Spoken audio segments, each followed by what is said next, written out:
get the 100. You see where that go. So without further ado, let's just get this party started.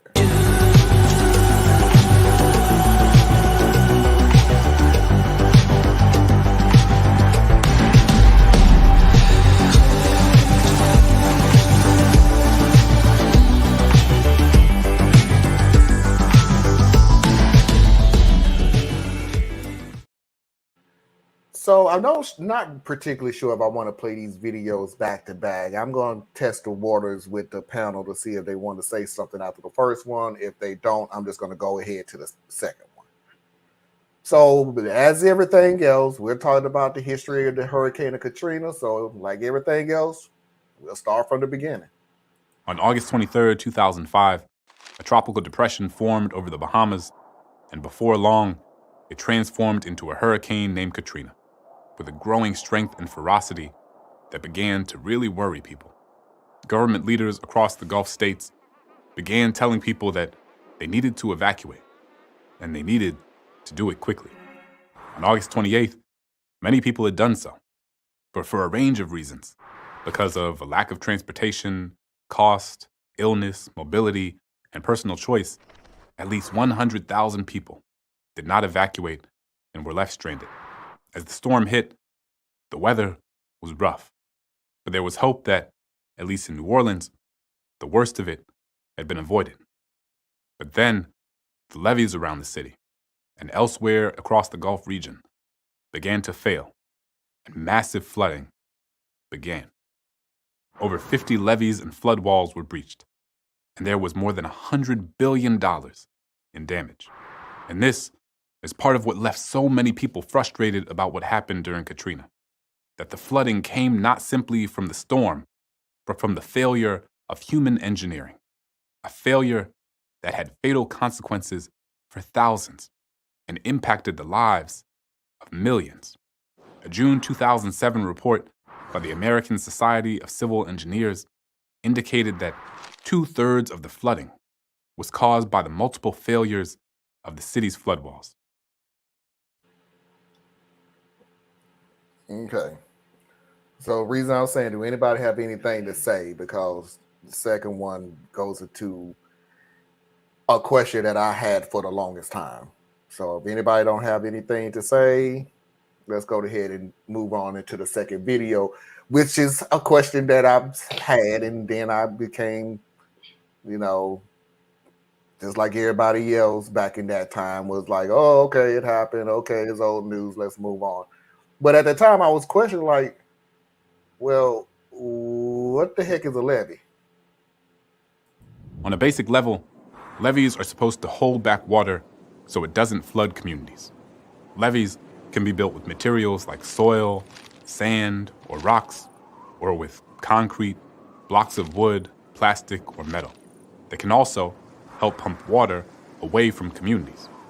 With a city like New Orleans, where so much of the city is below sea level, levees are essential. And people knew this. In 1965, Congress authorized the Lake Pontchartrain and Vicinity Hurricane Protection Project, following Hurricane Betsy, which was supposed to increase New Orleans' hurricane protection. But this project had not even been completed by the time the storm hit in 2005. During Katrina, many of the communities located at the lowest elevations and near the most unstable parts of the levees ended up bearing the brunt of the flooding. Due to racism that started with historical segregation in the city, those environments were often inhabited by Black and lower-income folks in New Orleans.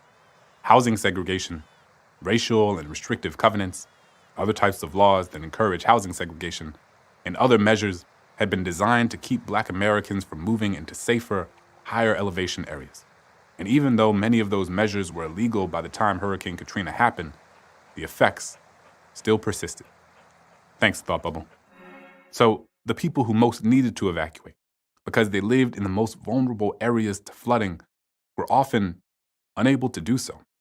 Many of the poorest residents of New Orleans did not have cars, money, or places to stay anywhere outside of New Orleans. So to put it in this perspective, we're talking about a project that was and I can't even say took 40 years. You wasn't done in 40 years. Let's just make that completely clear. The project started in 1965. By 2005, the project still wasn't done.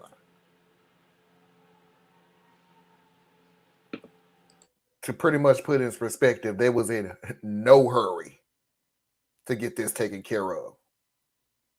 None at all. For 40 years. And you try to wonder why it is, because they knew who they would, if they would have finished the project, who was going to protect. They weren't going out of their way for that. For 40 years. 40.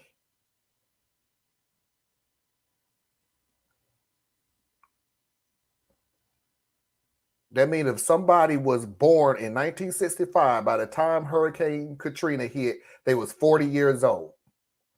They was born when the project started, and they was born to see the destruction that it was supposed to prevent, but didn't. So they was well aware of what happened.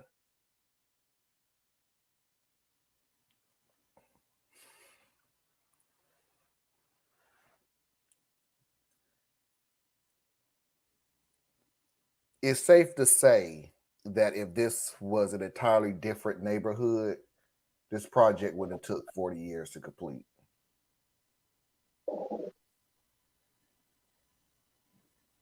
But again, they're not in a hurry for us.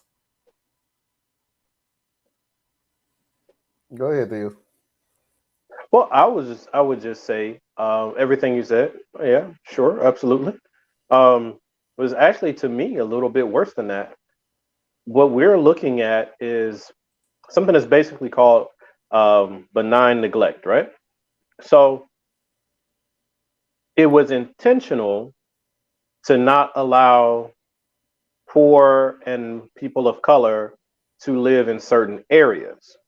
Because when you place value on land, you're placing it on what's most fertile, access to resources, infrastructure, all that, how close you are to highways or main thoroughfares, all that stuff. And that stuff gets more value. If you look at the housing codes and regulations and laws that were in place in the early 1900s through the mid 1900s, there were actual laws that would prevent us from being in the same communities or near the same communities as white people. But we still had to live somewhere.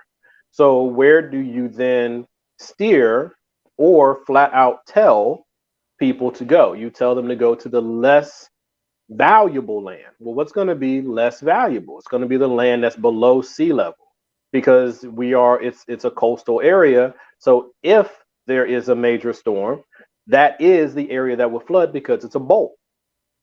So racism put the people in the bowl, but the situation with the levees, I would contend, was not about racism.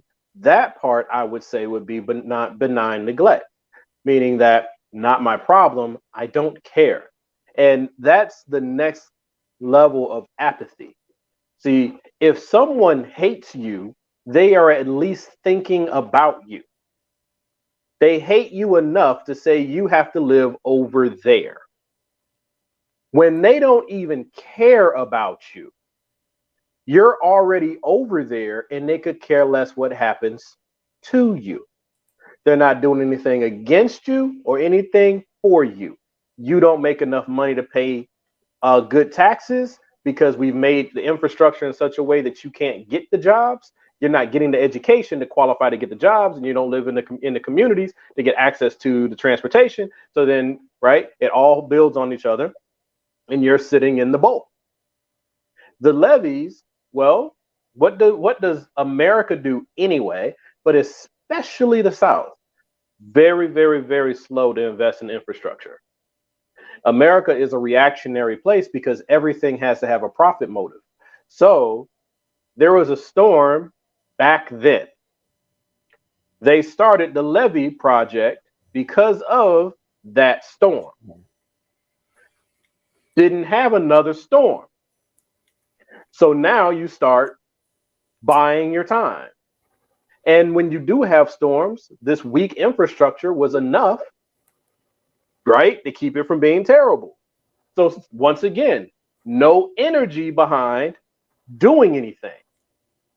And then Katrina hits, and now all of a sudden they put money back into rebuilding the levees and setting up better infrastructure. America doesn't do anything proactive since integration. And that's where I'll put race back into the situation. If you look at American history, very, very, very few major things have happened in our government since the desegregation. We got what? Social Security, I think that came after, but that wasn't for us. We were largely frozen out of the job market. In fact, the industries that we are mostly in, outside of the government jobs that we hold, are in the service industry, which are exempted from some of the Social Security guidelines. So it still wasn't even about us, right? So that's the thing that I would shift people to, because I think it's too easy to say that Katrina happened because America was actively racist. And I'm thinking it's more America was actively racist, which puts you in the position that when this happened, it was worse. Yeah. Because I could probably see where there was storms between Betsy and Katrina, and it was more or less, the levee was fine then. The levee we made it through. Yeah, no we cleaned up and we made it through. It's kind of like my house that keeps flooding when there's major storms, but that only happens once or twice a year. Yeah. So putting $15,000 into what needs to be done to fix this situation, I keep putting that off until